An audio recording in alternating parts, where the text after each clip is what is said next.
In several previous episodes, we exposed cases of Chinese nationals being arrested at U.S. airports while trying to smuggle in a variety of suspicious material: roundworms, E. coli bacteria samples, as well as a type of fungus that can be used to decimate American crops. Well, we now have a new addition to that list, sort of. A Chinese national has just been arrested at an airport over in Kenya while trying to smuggle out live ants out of the country.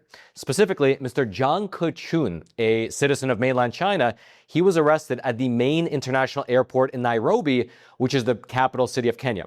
Now, initially, he said that he was innocent and he did not know how the ants got into his luggage, which would have been believable if the 2,200 living ants that he had in his luggage were not individually wrapped in 2,200 little test tube containers. He eventually wound up pleading guilty to the charges of smuggling. Now, among the ants that were found in his luggage, there were 1,900 of the largest known species of harvester ant in the world, something that collectors pay a lot of money for. Quote, "It serves markets, such as China, where enthusiasts have paid large sums to maintain ant colonies in large, transparent vessels known as formicariums that allow them to study the species' complex social structures and behaviors." And the profit margins on these ants is phenomenal. During the trial, it was revealed that this Chinese national was buying the ants from a local African for $77 per 100. Basically, if you do the math, each ant was only costing him 77 cents. But the collectors over in Europe and Asia, they're willing to pay anywhere between $100 all the way up to $220 per ant, which is pretty much a $100 to $200 profit per unit. And when you do the math, it translates to between a 12,000 to 24,000% return on investment. However, part of that price tag has to do with the fact that, at the moment at least, it is illegal to export these ants out of Kenya. And because of that, Mr. Zhang Kechun, he was arrested at the Nairobi airport. He eventually pled guilty, and he was sentenced to a year in prison plus a fine of $7,700 US. And if you think that a year in prison for such a thing is too long of a sentence, well, the judge in the case, he justified it by saying that it can help to basically act as a deterrent to other potential would-be thieves. Quote, "There is need for a stiff deterrent sentence, given the rising cases of dealing in large quantities of garden ants and the negative ecological side effects." And indeed, this case with the Chinese national, it came right on the heels of another case involving two foreign men in Kenya, one from Belgium and the other one from Vietnam. Quote, "The scale of the illicit trade in Kenya became apparent last year when 5,000 giant harvester ant queens, mainly collected around Gilgil, were found alive at a guest house in Naivashi, a nearby lake house town popular with tourists. The suspects from Belgium, Vietnam, and Kenya had packed the test tubes and syringes with moist cotton wool, which would enable each ant to survive for 2 months, according to the Kenyan Wildlife Service. The plan was to take them to Europe and Asia and put them up for sale." Now, these guys, they were given an option. They were told that they could spend either a year in jail or pay a fine of $7,700 US. They obviously chose the latter. They paid the fine, and then they left the country. Now, this was back in May of last year, of 2025. However, this Chinese national, he was not as lucky, since the judge decided to basically make an example out of him by not giving him this option and instead just putting him behind bars for a full year. All right, just to pause here for a super quick moment. If you've watched our program, Facts Matter, then you know that we focus on one thing, which is the facts. Not speculation, not narratives, just what the data shows.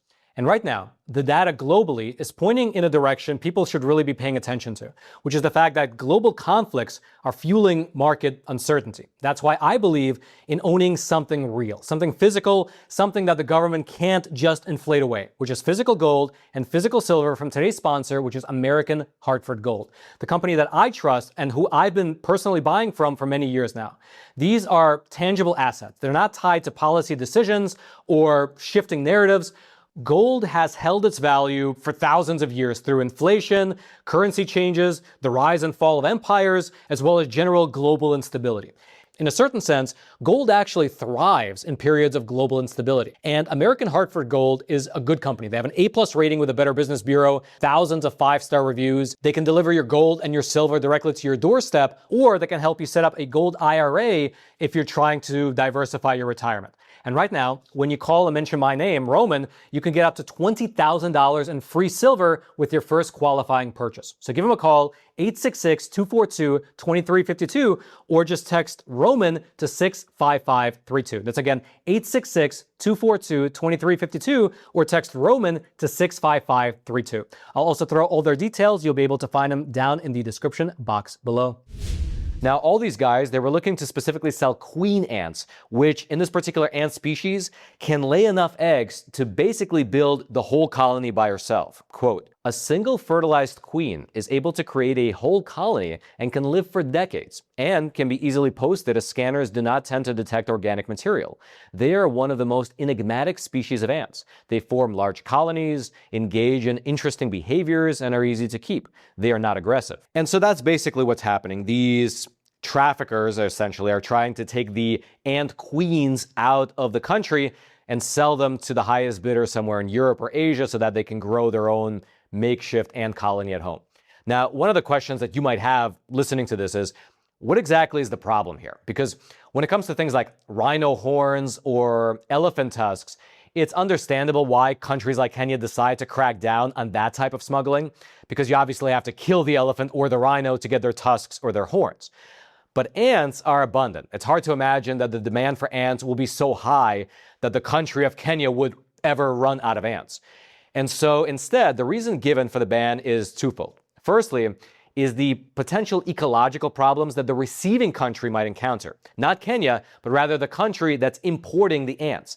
And to that end, here's a statement from a researcher who published a paper specifically on the ant trade within mainland China. Quote, initially, we were very excited when we learned that many people have taken up keeping ants. A colony of pet ants are often kept in a formicarium, which is basically a transparent plastic box so that keepers can observe colonies at work, digging tunnels, collecting food, and guarding their queen.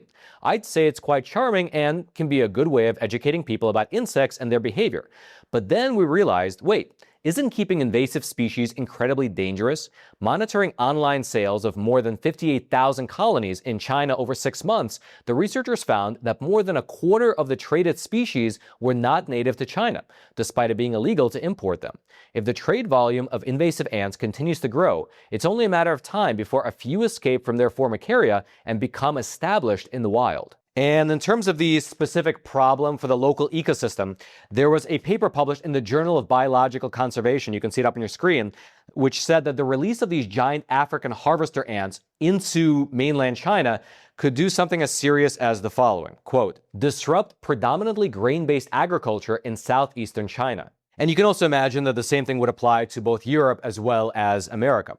But then also, on the home front in Kenya, the reason for their ban on smuggling is because even though ants are abundant, queens are relatively rare. And the snatching up of these queens for export could lead, potentially at least, to colony collapse. Quote, unsustainable harvesting, particularly the removal of queen ants, can lead to colony collapse, disrupting ecosystems and threatening biodiversity. However, there is another whole way to view this issue, just as this opinion piece here in Kenya's Daily Nation newspaper lays out, which is that treating these ants as something akin to a national treasure is unnecessarily hampering a really solid revenue opportunity for the country of Kenya. Quote, the ants are not finite items like gold or diamonds. They are biological assets that can be bred and farmed, and their production can be scaled up to 1,000 a day. Yet we treat them like stolen artifacts. And actually, this line of thinking is gaining traction, evidenced by the fact that just last year, the government of Kenya did approve new guidelines for commercializing what they call the wildlife economy, which included a carve-out for the ant trade. So technically, licenses right now are available for people to go to Kenya and get these ants legally. But to do it legally, you not only need to fill out the requisite forms, but also you'll need to set up a profit-sharing scheme with the local community from where you're getting the ants. From what I've read, though, as of right now, nobody has gotten one of these licenses. Perhaps everyone who's going for the ants was just risking it and assuming that if they happen to get caught, they could just pay the $7,000 fine and move on, which is probably exactly why the judge in this case decided to throw the book of this Chinese national and lock him up behind bars for a full year to make an example out of him and say, hey, if you want to come for the ants, you have to do the legal way. And so that's that. If you'd like to go deeper into this particular story, I'll throw some research links, including a phenomenal article by the BBC into the whole ant smuggling industry. You'll be able to find them down in the description box below this video if you want to dig deeper into the weeds, which is that description box right below those like and subscribe buttons, both of which I hope you smash so this video can reach ever more people via the YouTube algorithm.